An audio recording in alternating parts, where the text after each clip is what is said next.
احساس ہی نہیں رہا. منکرات پھیل رہے ہیں، بے حیائی پھیل رہی ہے، بدعات پھیل رہی ہیں، رسومات کے تومار ہے، اور جو کچھ ہو رہا ہے آج کل شادیوں میں وہ سب آپ کو معلوم ہے. یہ سب ہو رہا ہے اور ہمارے جو نہیں ریگ رہی ہمارے احساسات کے اوپر. معلوم ہوا کہ وَلَيْسَ وَرَاءَ ذَلِكَ مِنَ الْإِيمَانِ حَبَّةُ خَرْدَلٍ. ہم اس کے زمرے میں آ رہے ہیں. اللہ تعالیٰ معاف فرمائے اور ہمیں ایمان کی تجدید کی توفیق عطا فرمائے. ورنہ حکم تو یہ ہے کہ پھر تو رائی کے دانے کے برابر ایمان نہیں. اب یہاں اس حدیث کی روح سے جو ایک اہم مسئلہ میں آپ کو بتانا چاہتا ہوں وہ یہ ہے، بدقسمتی سے عام طور پر سنی مسلمانوں میں ایک خیال عام ہو گیا ہے، اور وہ خیال یہ ہے کہ اصحاب اقتدار بادشاہ وہ کتنے بھی فاسق ہوں، فاجر ہوں، کچھ بھی کریں، ظالم ہوں، ان کے خلاف بغاوت نہیں ہو سکتی جب تک کہ وہ آپ کو کفر کا حکم نہ دے. اصل میں بعض روایات ہیں محمد الرسول اللہ صلی اللہ علیہ وسلم کی، بعض احادیث جو اس مضمون کی ہے کہ جب تک کفر بواح کا حکم نہ دیا جائے بغاوت نہیں ہو سکتی. ان احادیث کی وجہ سے بہت سے لوگوں کا یہ خیال ہوا، اور عام طور پر اہل سنت میں یہ خیال عام ہو گیا ہے. میں اسی کا نتیجہ دیکھ رہا ہوں. میرے لیے آج کل یہ مسئلہ بڑا ایک گہرے غور و فکر کا موجب ہو گیا ہے. کیا وجہ ہے؟ شیعہ سنیوں کے مقابلے میں پوری دنیا میں اگر تعداد دیکھیں 1/100 نہیں، لیکن اس صدی میں اگر انقلاب برپا کیا تو شیعوں نے. بادشاہت کا تختہ الٹا، جو بھی نظام انہوں نے قائم کیا اپنی فقہ کے مطابق نظام قائم کر لیا. پوری سنی ورلڈ، موریتانیہ سے لے کر انڈونیشیا تک ایسی ایسی عظیم تحریکیں، جماعت اسلامی کی تحریک، تبلیغی جماعت کی تحریک، الاخوان المسلمون کی تحریک، لیکن کہیں بھی انقلاب کے کوئی آثار ابھی تک موجود نہیں، دور دور تک کوئی اثرات نہیں. آخر کوئی سبب ہے؟ اور طلب مسئلہ ہے. وجہ کیا ہے؟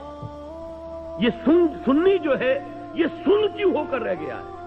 کوئی نہ کوئی فکر کے اندر، سوچ کے اندر، نظریے کے اندر کوئی غلطی ہے. بات سمجھ لیجئے. آج جیسا کہ میں نے عرض کیا، میں نے بڑا سینسیٹیو ایشو ہے، آج تک کبھی اس پر گفتگو نہیں کی ہے، لیکن کچھ دنوں سے شدت کے ساتھ میں سوچ رہا ہوں وجہ کیا ہے.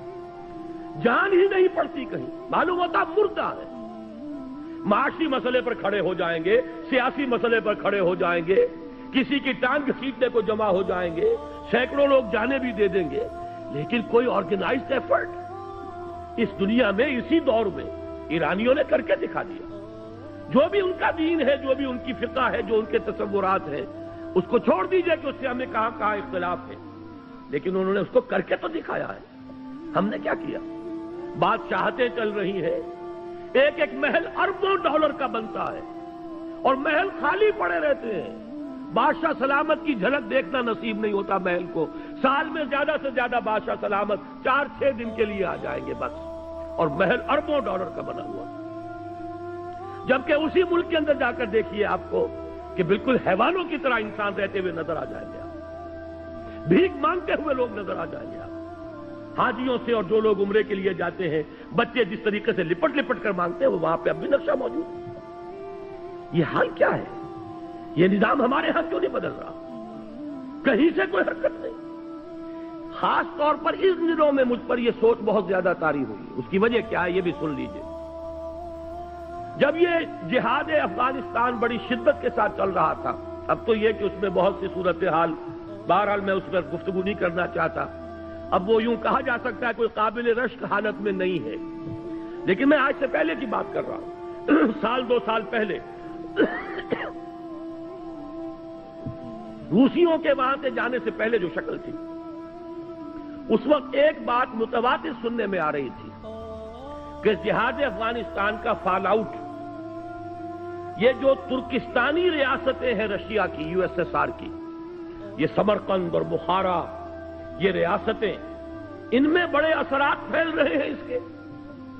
ان میں اسلامی جذبات، دینی جذبات زندہ ہو رہے ہیں، اور انشاءاللہ روس کو لینے کے دینے پڑ جائیں گے. اور افغانستان میں جو کچھ اس نے کیا ہے اس کے نتیجے میں ان تمام ریاستوں میں بغاوت ہو جائے گی. لیکن میں حیران ہوں، بغاوت ہوئی تو نمبر 1 یورپین کنٹریز میں ہوئی، ذرا گرفت کمزور پڑی ہے اگر رشیا کی، یورپ کے اندر ایک ملک، دوسرا ملک، تیسرا ملک، چوتھا ملک، انہوں نے بند توڑ دیے، کھڑے ہو گئے۔ پھر یہ کہ روس کی جو اپنی ریاستیں ہیں، بالٹک سٹیٹس کے اندر، لوتھیانا وغیرہ کے اندر بغاوت ہو گئی، جا کر گورباچوف نے معافیاں مانگی ہیں، خوشامدیں کی ہیں، خدا کے لیے ہم روسی دستور کے اندر سیسیشن کے لیے پروویژن پیدا کر دیتے ہیں، اس وقت جو ہے علیحدہ نہ ہو، آئندہ کے کسی مرحلے کے لیے باقاعدہ ہم دستوری راستہ کھول دیں گے، لیکن اس کا نہیں۔ اس کے بعد اگر کوئی بغاوت ہوئی تو آذربائیجان میں ہوئی ہے، جہاں شیعہ مسلمان آباد، یہ سنی ساری ریاستیں سن پڑی ہوئی ہیں، ابھی تک کوئی خبر نہیں ہے کہیں سے، نہ سمرقند سے، نہ بخارا سے، کہیں سے کوئی خبر نہیں، کوئی حرکت نہیں۔ اس کی وجہ یہی ہے، میں نے جہاں تک غور کیا، سنی اسلام میں کچھ علماء نے اس خیال کو عام کر دیا ہے کہ حاکموں کے خلاف بغاوت نہیں ہو سکتی، حاکم چاہے کیسا بھی ہو، جب تک کفر کا حکم آپ کو نہیں دیتا آپ بغاوت نہیں کر سکتے، وہ اپنے محل میں شراب نوشی کرتا ہو، بدماشی کرتا ہو، کرتا رہے، لیکن بغاوت صرف اس وقت ہوگی جب آپ کو کفر کا حکم دے۔ اس خیال نے سنی کانسیپٹ جو ہے اس کے اندر ایک طرح کا پیسو انداز پیدا کر دیا ہے، وہ ایکٹیو انداز جو چیلنج کرنے والا انداز ہے وہ آج ہمیں پورے سنی ورلڈ میں کہیں نظر نہیں آ رہا۔ حالانکہ اب نوٹ کیجئے، یہ حدیث بھی تو موجود ہے، من جاہدہم بیدہ فہو مومن، لیکن یہ کہ ہوتا کیا ہے احادیث کے ضمن میں، جیسے قرآن مجید میں ایک آیت آپ لے لیں، دوسری آیتیں چھوڑ دیں تو آپ کا راستہ جو ہے ٹیڑھا ہو جائے گا۔ ہر شخص کو دیکھنا ہے اس مضمون میں کون کون سی آیتیں آئی ہیں، کہاں کہاں آئی ہیں، ورنہ تو یہ لا تقربوا الصلاۃ وانتم سکارا، انتم سکارا چھوڑ دیجئے تو نماز کے قریب نہ جائیے۔ حدیث میں جہاں وہ حدیث موجود ہے کہ جب تک وہ کفر کا حکم نہ دے بغاوت نہیں کر سکتے، وہاں یہ حدیثیں بھی تو موجود ہیں کہ جب وہ لوگ ہوں برسر کار کہ جو یفعلون ما لا یؤمرون ویقولون ما لا یفعلون فمن جاہدہم بیدہ فہو مومن، یہ جہاد بالید کس شے کا نام ہے؟ اگر بغاوت نہیں ہو سکتی، اگر ان کے اختیار کو چیلنج نہیں کیا جا سکتا تو یہ الفاظ حضور نے کیوں استعمال کیے؟ من جاہدہم بیدہ فہو مومن ومن جاہدہم بلسانہ فہو مومن ومن جاہدہم بقلبہ فہو مومن ولیس وراء ذلک من الایمان حبۃ خردل۔ اپنی اس گفتگو کو میں ختم کرنا چاہتا ہوں امام ابو حنیفہ کا مسلک بیان کر کے۔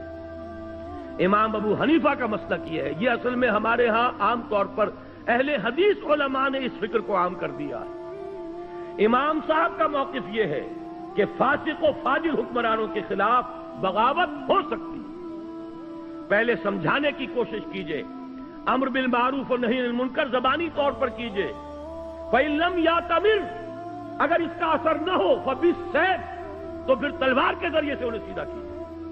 یہ موقف ہے امام ابو حنیفہ رحمۃ اللہ علیہ کا۔ فقہ حنفی کے اندر اس بات کی اجازت موجود ہے، اگرچہ امام صاحب نے اس کے لیے ایک شرط عائد کی ہے، طاقت اتنی ہو جانی چاہیے کہ کامیابی یقینی ہو جائے، یہ نہیں کہ چند آدمی کھڑے ہوں، نعرہ لگائیں، پھانسی چڑھ جائیں، بات ختم ہو جائے۔ پہلے طاقت پیدا کیجیے، دعوت کے ذریعے، تنظیم کے ذریعے، تربیت کے ذریعے آپ ایسی طاقت فراہم کر لیں، پھر یہ ہے کہ بغاوت کی بھی اجازت موجود ہے، بغاوت حرام نہیں ہے ہمارے دین میں۔ یہ بات جو ہے اس حدیث کے حوالے سے نوٹ کر لیجئے، اور یہ کہ امام ابو حنیفہ رحمۃ اللہ علیہ کا وہ موقف ہے، عام طور پر بعض احادیث کے ذریعے سے، بعض احادیث کے حوالے سے، خاص طور پر اہل حدیث علماء نے جس چیز کو عام کر دیا ہے وہ در حقیقت کوئی متفق علیہ چیز نہیں ہے ہمارے ہاں، بلکہ امام ابو حنیفہ کا موقف یہ کتاب و سنت سے اقرب ہے، نزدیک تر ہے، اور یہ حدیث آج آپ کے پاس متن اس کا موجود ہے، آپ اس کو لے جائیے، غور کیجئے، سوچئے، گفتگو کیجئے کہ جب یہ صورت پیدا ہو جائے کہ یقولون ما لا یفعلون ویفعلون ما لا یؤمرون، جب ایسے لوگ ہوں جو کہتے کچھ اور ہوں، کرتے کچھ اور ہوں، کرتے وہ ہوں جس کا حکم نہ ملا ہو، تو فرمایا فمن جاہدہم بیدہ فہو مومن ومن جاہدہم بلسانہ فہو مومن ومن جاہدہم بقلبہ فہو مومن ولیس وراء ذلک من الایمان حبۃ خردل۔